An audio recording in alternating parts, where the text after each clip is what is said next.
The A-10 has received major upgrades, making it a nightmare for rival airfighters. Finally, the United States has revealed the latest Warthog model airfighter, and it is packed with the most advanced and extremely lethal technologies. This upgrade has not only improved the capabilities of the already scary A-10, but also made it a formidable rival, facing advanced threats head-on without fear of losing in combat. What are the recent upgrades on the A-10 Warthog? Why has the United States Air Force refused to retire it despite the creation of even more advanced fighter jets? Join us as we explore the mind-blowing features of the A-10 Warthog as the United States finally reveals its latest upgrade. Like the F-16 Fighting Falcon, the Republic Fairchild A-10 Thunderbolt II, also known as the Warthog, is a 50-year-old aircraft, having celebrated its golden anniversary.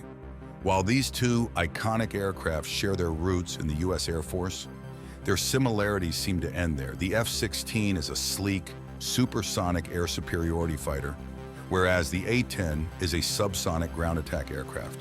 However, there's more to the story. Both the Viper and the Warthog have evolved over the decades, continually upgraded to maintain their lethal capabilities. Despite their distinct roles and appearances, these airfighters share a common thread: their adaptability to the evolving military technology and also room for continuous improvement.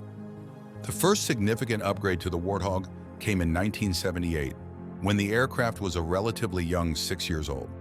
This upgrade introduced the Lockheed Martin AAS-37V PAV Penny, a laser receiver pod capable of sensing reflected laser radiation from a laser designator. The PAV Penny evolved from the earlier AN/AVQ-11 PAV Sword laser tracker, which had seen action on a few USAF McDonnell Douglas F-4 Phantom seconds during the Vietnam War. Although the PAV Penny is now being phased out in favor of more advanced targeting pods, its contribution to the Warthog's legacy is undeniable. This system proved its worth time and again in battle, starting with the Warthog's debut performance during the 1991 Persian Gulf War, also known as Operation Desert Storm. It was here that the A-10 earned its fearsome reputation, commanding the admiration of the American public.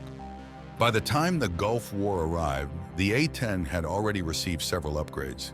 In 1980, it was equipped with an internal navigation system, enhancing its operational capabilities. Later in the decade, the low-altitude safety and targeting enhancement upgrade added computerized weapon aiming equipment, an autopilot, and a ground collision warning system. Recently, global positioning system navigation is taken for granted.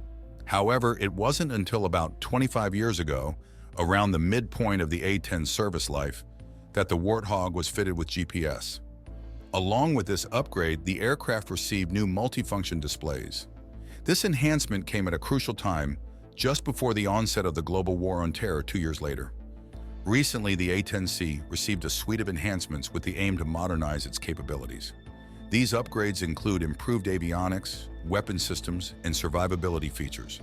The focus is on ensuring that the airfighter can operate effectively in the increasingly sophisticated electronic and cyber warfare environments expected in future battles.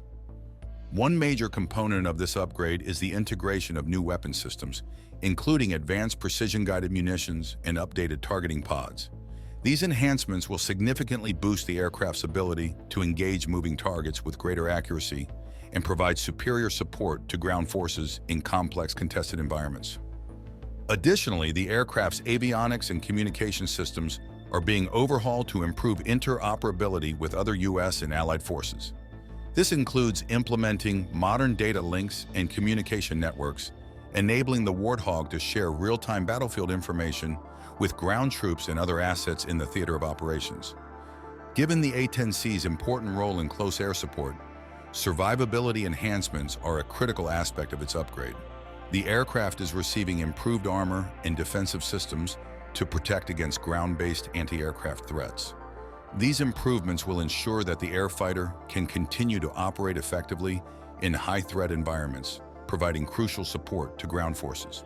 These upgrades are also a part of a broader effort to extend the service life of the A-10C fleet well into the future. Despite discussions about its retirement, The Air Force remains committed to keeping the Warthog operational due to its unique capabilities and vital role in supporting ground operations. The enhancements will ensure that the airfighter remains a formidable asset in the U.S. military's arsenal for years to come. Alongside physical upgrades to the aircraft, the A-10C program is also focusing on advanced training and simulation systems for pilots. These systems are designed to prepare the pilots for the complexities of modern warfare, including operations in contested airspaces and coordination with other air and ground assets. The goal is to maintain the highest levels of readiness and effectiveness for airfighters' crews. The upgraded A-10C Thunderbolt II is expected to continue its global deployment, supporting U.S. and allied operations wherever needed. Its adaptability for future conflicts ensures that it will remain an essential tool in the U.S. military's close air support and ground attack missions, capable of delivering decisive firepower in support of ground forces engaged in combat. The comprehensive upgrade program for the A-10C Thunderbolt II emphasizes the U.S. Air Force's commitment to maintaining this iconic aircraft's capabilities in the face of evolving global threats. By adapting the Warthog for future conflicts, the Air Force ensures that it will continue to provide unmatched close air support, safeguarding ground troops and contributing to mission success in operations around the world. Unlike other air fighters that have been retired, the Warthog has continuously proven its importance to the United States Air Force, and here's why it remains one of the most formidable parts of the United States Air Force fleet of airfighters. Let's delve into history. It's no news that the development of conventional attack aircraft in the United States slowed after World War II. Most tactical aircraft focused on delivering nuclear weapons with high-speed designs like the McDonnell F-101 Voodoo and Republic F-105 Thunderchief. By the Vietnam War, the Douglas A-1 Skyraider was the main ground attack plane, but it was slow and vulnerable to ground fire, leading to significant losses.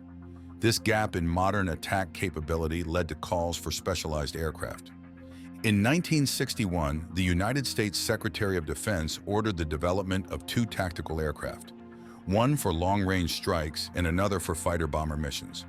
The Phantom II, while successful, had limitations in loiter time and performance, and was costly to operate. To supplement these aircraft, the USAF considered low-cost options like the Northrop F-5 and LTV A-7D Corsair II. The A-7D is an American light attack aircraft capable of operating from aircraft carriers, designed and built by Ling-Temco Vought. It was chosen but faced cost increases due to engine and avionics upgrades. Meanwhile, the Army developed the Bell AH-1 Cobra for anti-tank roles, prompting the USAF to rethink its close air support strategy.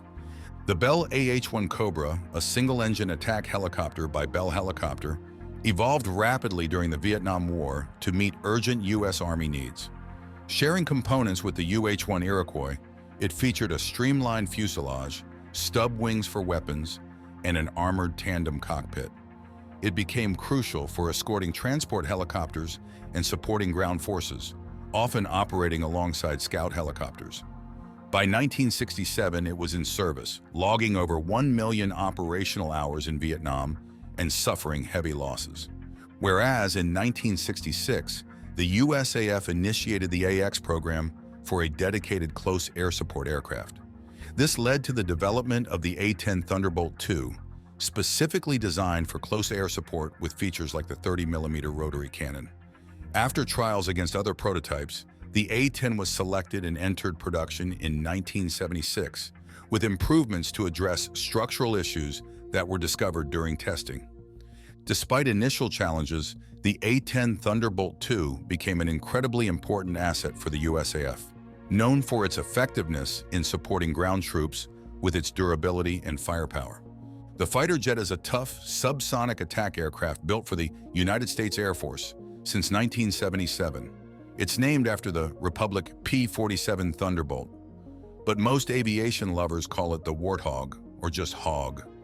This airfighter was made specifically for close air support, focusing on attacking enemy tanks, armored vehicles, and ground forces. It's the only aircraft ever built solely for CAS in the United States Air Force, with a secondary role as a forward air controller, directing other aircraft in ground attacks.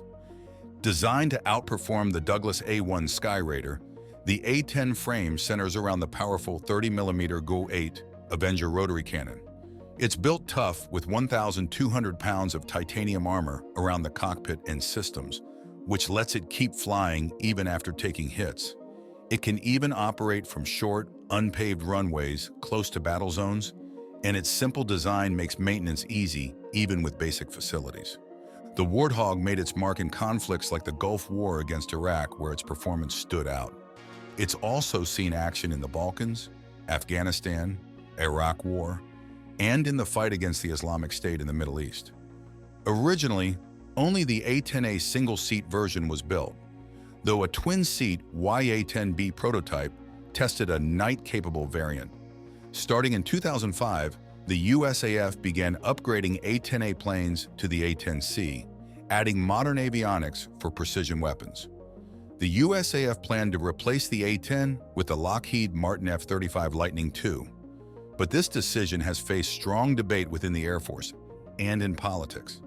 Eventually, Congress allowed the USAF to begin retiring A-10s in 2023, but further retirements were paused until the Air Force proved it can replace the A-10's close air support abilities effectively. Now let's explore the impressive design of this irreplaceable aircraft, beginning with its wings.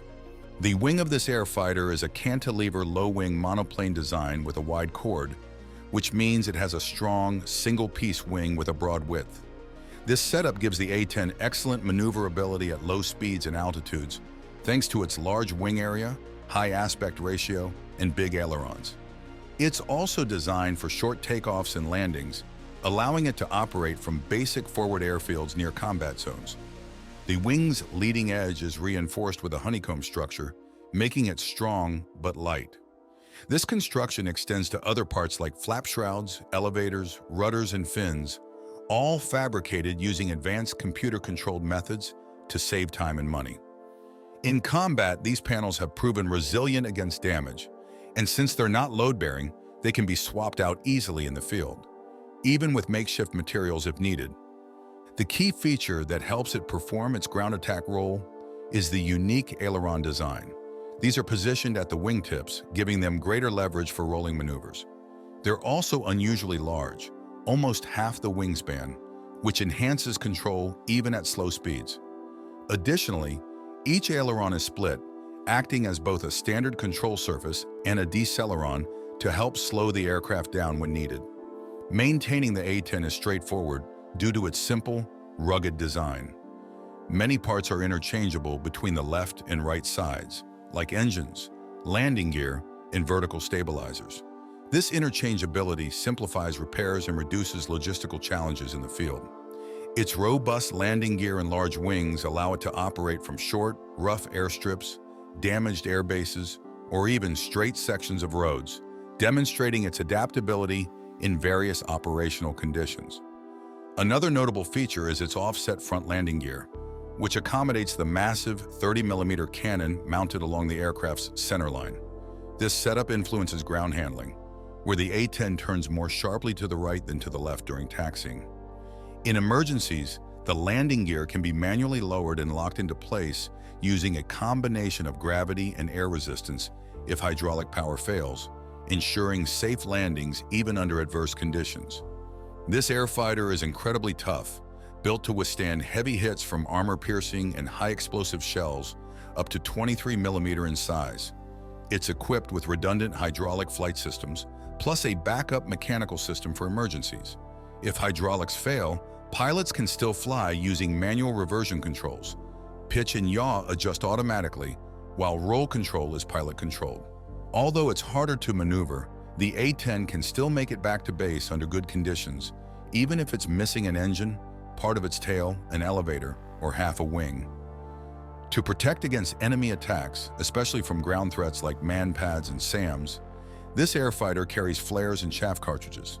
Its cockpit and flight control systems are shielded by a bathtub of titanium armor weighing 1,200 pounds, designed to deflect shells and fragments up to 23mm in size. This armor, covering nearly 6% of the aircraft's weight, includes varying thicknesses of titanium plates, strategically placed to deflect incoming fire. Even the front windscreen and canopy are resistant to small arms fire. During Operation Iraqi Freedom in 2003, Captain Kim Campbell's A-10 took serious damage from flak, including losing an engine and hydraulic system failure. Despite these setbacks, she skillfully flew the damaged aircraft for almost an hour using manual controls and safely landed it, without any injuries, showcasing the effectiveness of its protective armor. One feature that placed this aircraft over the recently developed ones is its ability to operate from rough airfields and semi-prepared runways, where the risk of engine damage from foreign objects is high. Its engines, the General Electric TF-34GE100 turbofans, are positioned uniquely to reduce the risk of debris ingestion. This setup also allows the engines to run while the aircraft is serviced and rearmed, cutting down turnaround time between missions. The engines are securely bolted to the airframe with 4 robust bolts for strong support. These engines have a high 6:1 bypass ratio, making them emit a relatively small infrared signature. Their placement directs exhaust over the tail, further shielding the aircraft from detection by infrared-seeking surface-to-air missiles. To protect the fuel system, all 4 fuel tanks are centrally located and separated from the fuselage, requiring projectiles to penetrate the aircraft's skin before reaching a tank's outer layer. If a tank is damaged, self-sealing mechanisms can stem fuel leaks, and check valves prevent fuel from flowing into a compromised tank. Most fuel system components are inside the tanks, preventing fuel loss from component failures. The refueling system is purged after use to prevent leaks. Inside the fuel tanks, reticulated polyurethane foam lines both sides to trap debris and minimize fuel spillage in case of damage. Firewalls and fire extinguishing equipment shield the engines from the rest of the airframe. Even if the main tanks are lost, 2 self-sealing sump tanks can sustain the A-10 for up to 230 miles of flight. This formidable airfighter main firepower comes from the fearsome 30mm GAU-8/A Avenger autocannon, one of the most potent aircraft cannons ever built. This 7-barrel rotary cannon is hydraulically driven and designed to take on tanks with its high rate of fire. Originally adjustable by the pilot to shoot either 2,100 or 4,200 depleted uranium shells per minute, it now fires a fixed rate of 3,900 rounds per minute. It takes just half a second to spin up to full speed, blasting out 50 rounds in the first second and then sustaining 65 to 70 rounds per second. Remarkably accurate, it can also place 80% of its shots within a 40-foot circle from 4,000 feet away during flight. This fighter jet was literally built around this cannon. Positioned slightly to the left in the fuselage, its firing barrel aligns with the aircraft's centerline. The cannon's ammunition drum, 5 feet and 11.5 inches long, carries up to 1,350 rounds of 30mm ammo, though it's typically loaded with 1,174 rounds. To shield the rounds from enemy fire, the drum is surrounded by armor plates of varying thicknesses that detonate incoming shells away from the aircraft's vital parts. In addition to its cannon, the A-10 is equipped with a variety of other weapons. It often carries the AGM-65 Maverick air-to-surface missile, which can engage targets beyond the cannon's reach, minimizing exposure to anti-aircraft threats. During Desert Storm, the Maverick's infrared camera even served as a makeshift night vision system. The fighter jet also packs cluster bombs, Hydra 70 rocket pods, and a range of precision-guided munitions like GPS and laser-guided bombs, such as the GBU-39 small-diameter bomb and JDAMs. For self-defense, it carries an ALQ-131 ECM pod under one wing and 2 AIM-9 Sidewinder air-to-air missiles under the other. One feature that makes it stay hidden from its enemies is its excellent camouflage. The aircraft camouflage on the A-10 is used to make it harder to spot while it flies low and slow. Different paint schemes have been tested over the years. These include a peanut scheme with sand, yellow, and field drab colors, black and white for snowy conditions, and a mix of tan, green, and brown. During the Cold War, the fighter jet often sported a European One woodland camouflage with dark green, medium green, and dark gray, designed to blend into European forests. This was based on the belief that the risk from enemy fighter jets was greater than ground-based threats. However, after the Gulf War in 1991, the focus shifted. The Compass Ghost scheme became popular, featuring darker gray on top and lighter gray underneath to better hide from ground-based threats. To confuse enemies about its orientation and direction of movement, many A-10s were painted with a false canopy in dark gray under the aircraft, just behind the cannon. Additionally, many of these air fighters are decorated with nose art, such as shark mouths or warthog heads. These designs, capabilities, and the armaments that the Warthog is equipped with are the reasons why the fighter jet will continuously be one of the most formidable in the United States Air Force's arsenal until a better substitute is developed. Thanks for watching. While you are still here, click on the link on your screen to check out another of our videos. See you there.